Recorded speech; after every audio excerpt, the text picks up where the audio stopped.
Students, इससे पिछली video में अपनों ने 1 से 4 क्वेश्चन कर लिए थे। सेकंड जो अपनी सीरीज जो चल रही है अभी, क्वेश्चन नंबर 5 देखिए। उम्मीद करता हूँ कि धीरे धीरे आपके लेवल में भी इम्प्रूवमेंट हो रहा होगा, खूब एंजॉय कर रहे होंगे आप इसके अंदर।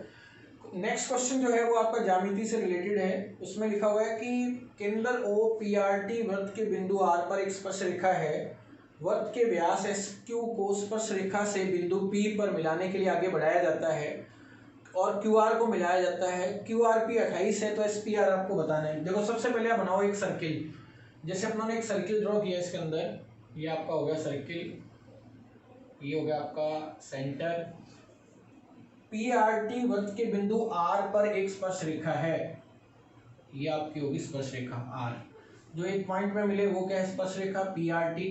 ये पी आर टी वृत्त के व्यास एस क्यू को स्पर्श रेखा से बिंदु पी पर मिलाने के लिए आगे बढ़ाया जाता है। एस क्यू को देखो आप,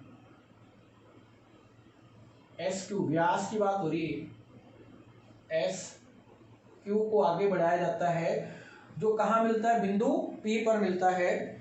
Q R P, Q R P question में दिया हुआ है, ये कितना है? 28 डिग्री है। क्यू आर पी का मान कितना दे रखा है क्वेश्चन के अंदर?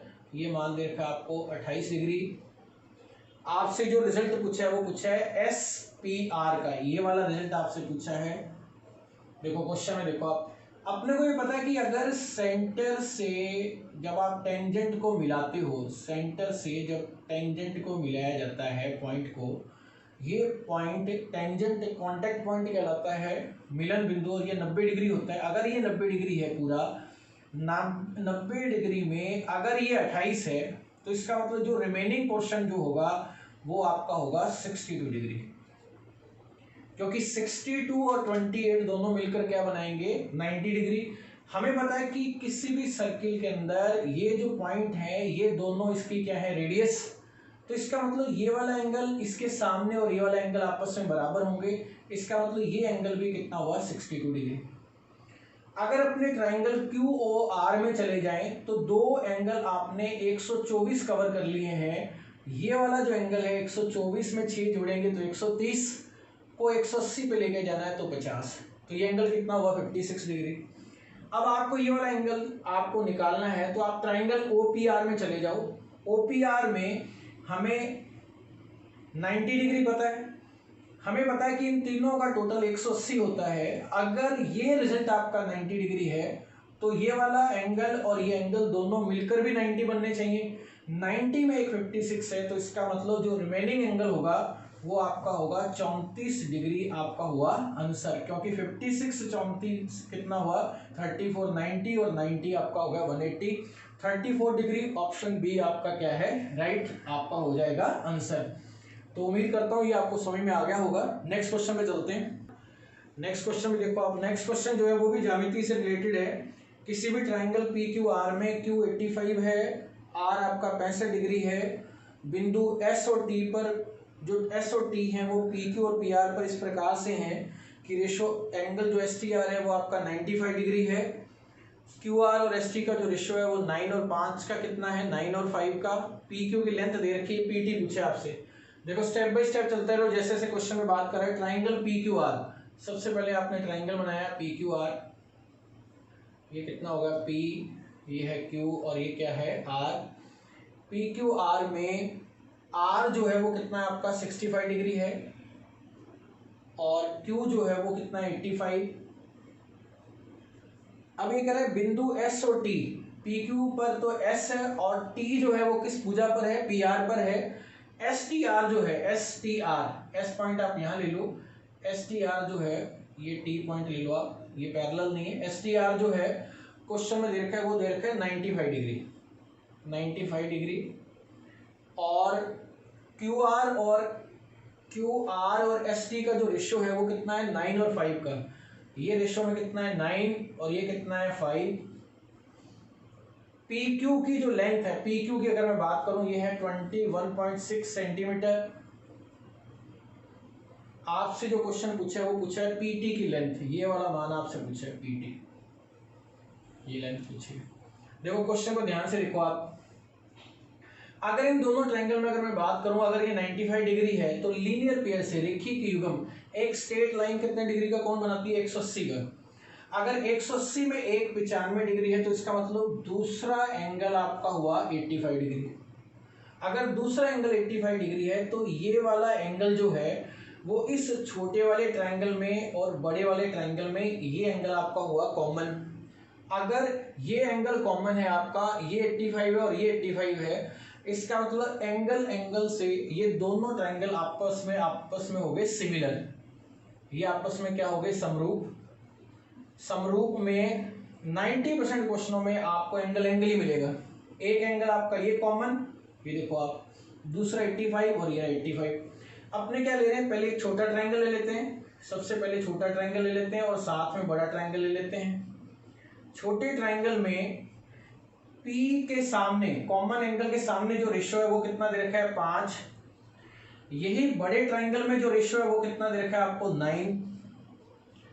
अब आप देखो कि आपको जो मान निकालना है वो मान किसका निकालना है? PT का निकालना है। 85 को कंसीडर नहीं कर रहे। कॉमन एंगल और 85 के अलावा जो S है इसके सामने PT का मान, छोटे वाले में PT लिख रहे हैं। कॉमन और 85 के अलावा ये वाला मान, इसके जस्ट सामने जिस लेंथ है वो कितनी है? 21.6। ये रिजल्ट आपसे पूछा है। डिजिट सम देखो आप, 7 2 9, इसका मतलब 9 से कट जाएगा ये। 9 दूनी 18 और 9 × 4 कितना होगा? 36। यहां से अगर PT की लेंथ देखें 24 × 5 120, एक के बाद पॉइंट, आपका जो रिजल्ट हुआ वो कितना हुआ? 12 सेंटीमीटर आपका है आंसर। दोबारा से समझ लो इस क्वेश्चन में इस क्वेश्चन में एंगल लग रहा है, एक एंगल कॉमन है और ये एंगल आपका 85 डिग्री वाला है। आप पूरा ट्रायंगल PST और ये ना लिख के आप सीधा भी कंपैरिजन कर सकते हैं और आपको उम्मीद करता हूँ कि आपको समझ में आ गया होगा। नेक्स्ट क्वेश्चन पे चलते हैं। नेक्स्ट क्वेश्चन आपका परसेंटेज से रिलेटेड है। A की आय B की तुलना में 60% कम है और A का खर्चा B के खर्चे का 60% के बराबर है। यदि A की आय B के खर्चे का 70% के बराबर है, A और B की बचत का अनुपात। बहुत अच्छा क्वेश्चन है। मैक्सिमम स्टूडेंट्स का ये क्वेश्चन गलत था जब वो एग्जाम में गए थे करने के लिए। आपको ध्यान से समझना, देखो क्या है। A की आय B की तुलना में 60% कम है। A और B इनकम की बात कर रहे हैं। देखो 60% का मतलब क्या हुआ? 3/5 कम है। 60% कम का मतलब 40%। इसका मतलब अगर B 5 रुपए कमाता है तो A जो है वो कमाता है 2 रुपए, क्योंकि 40%, या तो आप 3 कम कर दो या 40% लिख दो आप। और ये किसी रेशियो को शो करेगा। ये लिख दिया 2x और ये कितना हो गया? 5x। यहाँ आगे बात कर रहे हैं अपने एक्सपेंडिचर की, खर्चे की बात हो रही है। यदि A का खर्चा B के खर्चे का 60% है, फिर 60% की बात करें, अब यहाँ कितना आएगा? 5। 60% का मतलब यहाँ क्या आएगा? 3। लेकिन ये जो नंबर है वो x इनकम एक अलग रेशियो में जा रहा है, खर्चा आपका अलग रेशियो में, तो यहाँ क्या लिख देंगे? y। और ये भी कितना आ गया? y। अब आप बताओ कि क्वेश्चन की लास्ट लाइन को अगर रीड करें कि इनकी सेविंग का रेशियो बताओ।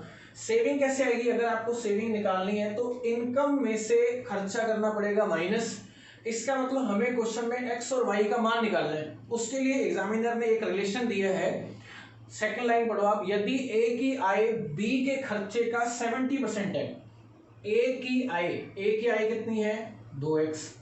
B का खर्चा कितना है? 5y। इसका 70% है। 2x जो है वो 5y का 70%। 70% मतलब 7/10। ये कितना हो गया? 2। यहां से ये 4 आ गया। x का मान यहां से हो गया आपका 7 और y का मान कितना हो गया? 4। x का मान 7 रख देंगे तो ये रिजल्ट कितना हो गया आपका? ये रिजल्ट हो गया आपका 14। 7 वैल्यू रखते ही ये कितना हो गया? 35। y का मान 4 रखते ही ये जो रिजल्ट है ये आपका हो गया 12। y का रिजल्ट 4 रखते ही ये कितना हो गया? 20। ओवरऑल आपका जो रिजल्ट हुआ ये कितना हुआ? 2 और ये कितना हुआ आपका? 15। ये फाइनल आपका हो गया आंसर। मैं दोबारा से रिपीट कर देता हूँ। देखो पहले क्वेश्चन में क्या लिखा हुआ है? A की आय B की तुलना में 60% कम है। आप 100 और 40 भी मान सकते हैं। 100 और 40 मानोगे, जब आप सॉल्व करोगे तब भी तो 2 और 5 आएगा। ये कितना हुआ? 2x और 5x। अब ये कह रहा है कि A का खर्चा B के खर्चे का 60% है। 60% है मतलब 5 और 3 का रिलेशन आएगा। इसका मतलब अब इनकी सेविंग का रेशियो बताना है, उसके लिए इन दोनों में कोई ना कोई रिलेशन दिया होगा। क्या लिखा हुआ है, ए का इनकम जो है वो बी के खर्चे का 70% है। इनमें देखो आप, बी के खर्चे का 70%, यहां से एक्स का मान जो होता है ये कितना हुआ 4x और ये हुआ 7y। एक्स तो हुआ y का कॉफिशिएंट, y हुआ x का कॉफिशिएंट, वैल्यू रख देंगे, डिफरेंस ले लेंगे और ये आपका आ गया फाइनल आंसर। बहुत अच्छा क्वेश्चन था ये। नेक्स्ट पे चलते हैं। नेक्स्ट क्वेश्चन देखिए आप, नेक्स्ट क्वेश्चन क्या है, अलजेब्रा क्या है, a plus B plus C की वैल्यू है 7, A B plus B C plus C A कितना दे रखा है -6। रिजल्ट पूछा आपसे A cube plus B cube plus C cube -3abc। देखो इस क्वेश्चन को अगर आपने, जिस स्टूडेंट ने पहले की वीडियो देखी है 3 मार्च शिफ्ट 1 का फर्स्ट क्वेश्चन देखो आपको पता है कि जब इसकी वैल्यू आप अप्लाई करते हो तो ये इसका जो रिजल्ट आता है वो आता है a plus B plus C, दूसरे ब्रैकेट में लिखा जाता है a square plus B square plus C square minus A B minus B C minus C A. कहने का मतलब इसका जो रिजल्ट है वो क्या आता है, a plus B plus C, A square plus B square plus C square minus A B minus B C minus C A. हमें पता है कि ये जो आंसर होगा वो 7 का मल्टीपल होगा। 7 के मल्टीपल के हिसाब से देखो 7 इंटू 6 कितना हुआ 42, 4 9, 7 इंटू 7 49। नेक्स्ट नंबर चेक करने की बजाय आप दिमाग लगाओ कि अगर नंबर 469 से डिवाइड हुआ तो नेक्स्ट नंबर जो होगा या तो 7 के गैप के साथ चलना चाहिए, यहाँ गैप कितना आ रहा है 3 का गैप आ रहा है, इसका मतलब 7 से पॉसिबल ही नहीं है।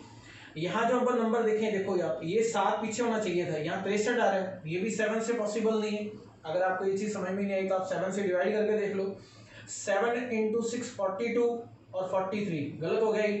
अब देखो अगर ये 69 है और 79 है, 10 का गैप है, गैप आना चाहिए 7 का मल्टीपल, इसका मतलब ये ऑप्शन भी आपका रॉन्ग हो गया।